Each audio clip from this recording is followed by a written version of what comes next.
സർക്കാർ ജീവനക്കാരെ കൊലയ്ക്ക് കൊടുക്കുന്ന സ്ഥലം മാറ്റമാണ് ഇപ്പോൾ നടക്കുന്നത് എന്ന് CPIM നേതാവ് MV ജയരാജൻ. തലങ്ങും വിലങ്ങും സ്ഥലം മാറ്റങ്ങൾ നടക്കുന്നത് ഒരു മാനദണ്ഡവുമില്ലാതെ, സ്ഥലം മാറ്റത്തിന് ഒരു നീതീകരണവുമില്ലെന്നും കുറ്റപ്പെടുത്തൽ. NGO അസോസിയേഷൻ നേതാക്കൾ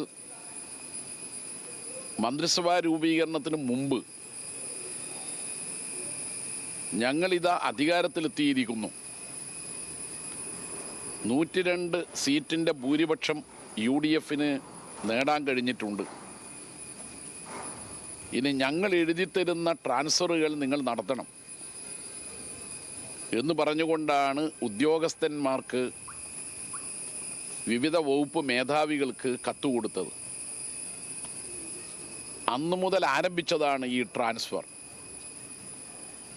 മാനദണ്ഡമില്ലാത്ത സ്ഥലം മാറ്റം, ഒരു നീതീകരണവും പറയാത്ത വിധം തലങ്ങും വിലങ്ങും സ്ഥലം മാറ്റുകയാണ്.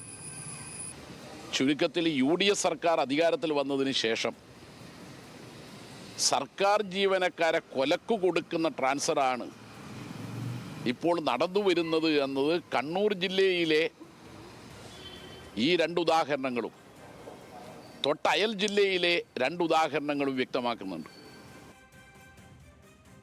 സ്ഥലമാറ്റ